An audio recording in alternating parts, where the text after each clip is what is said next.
All right, so I just got done recording this S5 video, but I need to get ready for a podcast recording that I have later today. So I'm going to do that now, and I'm going to walk you through some of the stuff that I am carrying right now for this podcast setup. So right now I'm recording on the S1H, which is one of the angles that I use for the actual interviewees. I use the S1H and the S5 for the cross angles for the podcast, and then the wide angle is actually the Pocket 6K, at least right now. So the Pocket 6K is got, you can, record ProRes, right to an SSD, which is great because it's saves in cost per gigabyte, which is pretty nice. However, when you take it outside, you do have to do quite a bit of rigging, and so there's a little bit of that, and that's why I'm really excited for the S5 II, which again, if you haven't watched that video, be sure to click in the link over here. All right, so let's get packing.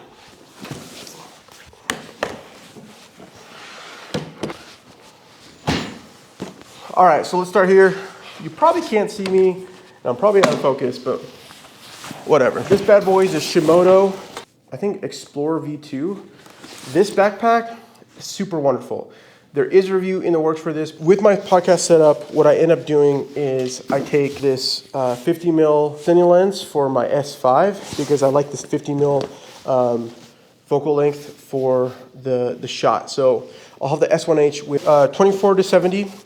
This is a workhorse lens. If you're looking for your first lens to upgrade to from a kit lens, this is the one. And then the 50 mil, because I'll have the 50 mil at 2.8 or 3, and then the 50 mil cine lens at f2.8 or 3. Let me tell you, the amount of gear that you acquire when you start doing video production is ridiculous, but it is like a necessary evil at times, or you just get obsessed with gear. Don't do that. Sometimes it happens, but just try not to. In any case, S5 gets packed in here. Let's see here.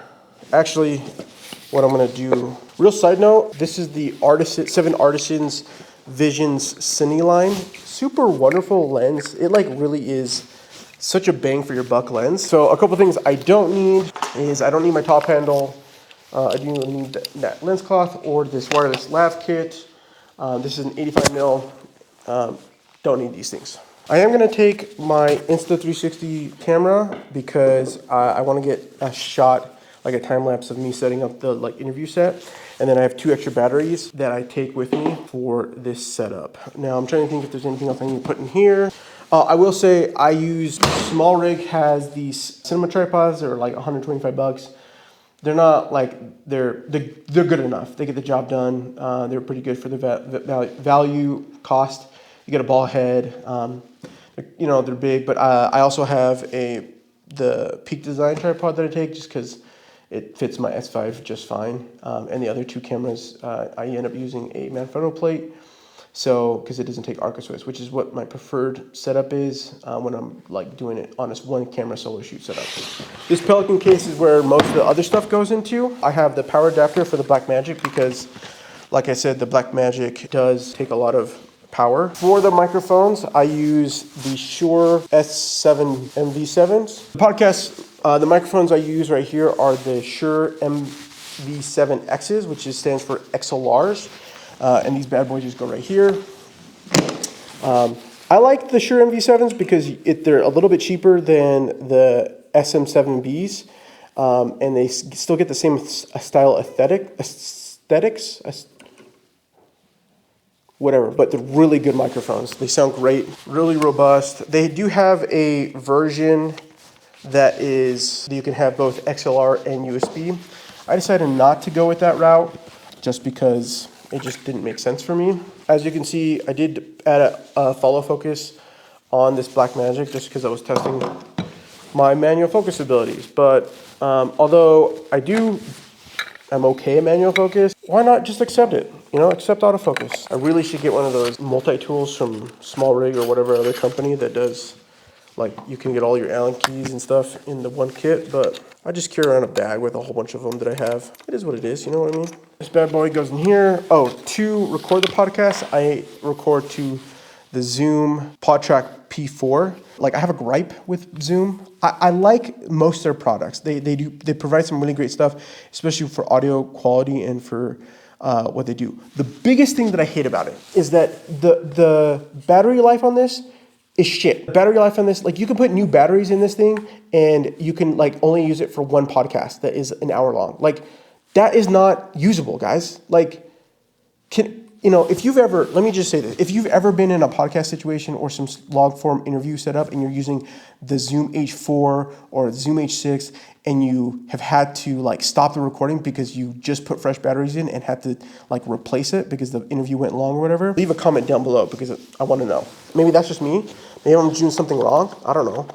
I'm just saying, sucks. So power delivery, Blackmagic in here. I got my lens set up. I got my 2 microphones. For the arms, I use the Rode. They work fine. I will say don't wrap the cables. That doesn't work well. You want to run the cable off through the top, and that's what I found that makes the best setup for this. They don't tell you that, but I've learned the hard way, so just trust me on that. Like I said, this is the box. So again, we have the MV7X, 2 of those bad boys, my lens 16-35, my mounts for the top, and my camera right here.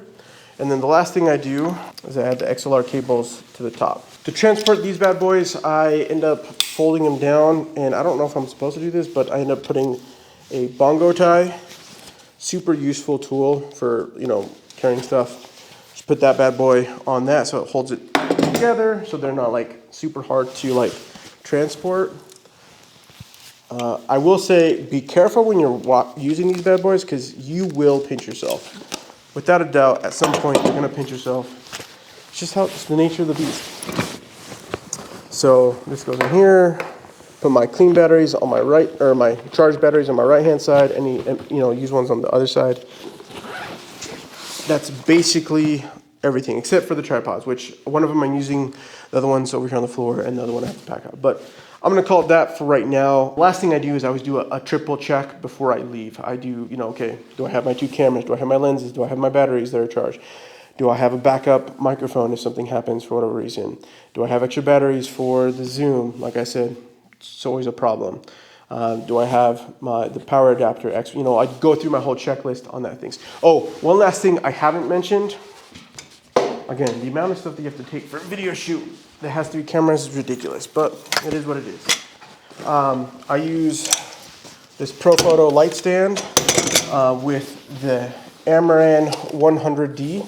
Super great light, by the way. Amaran, aperture killing it with these lights. And then I have the cable for the Amaran and the small lantern, like this, or I don't know, medium or whatever size lantern, with the light stand that just goes right in here. And then this is my light kit. That lantern provides enough soft light so that I don't have to have like 2 lights set up, and it gets the job done. So, yeah, I think that's everything I have for the episode. That's probably messy, but doing production's messy. Last tip, or maybe the tip that you need to know when you're doing this, have a checklist. Make sure you have that checklist. Make sure you're going through it and you know that like you have everything you need, because maybe that's in a reminders notes or whatever. But doing that helps you to ensure that you don't miss anything when you're doing that. So again, thanks for watching. Hope this was helpful or interesting. And I'll see you guys in the next one.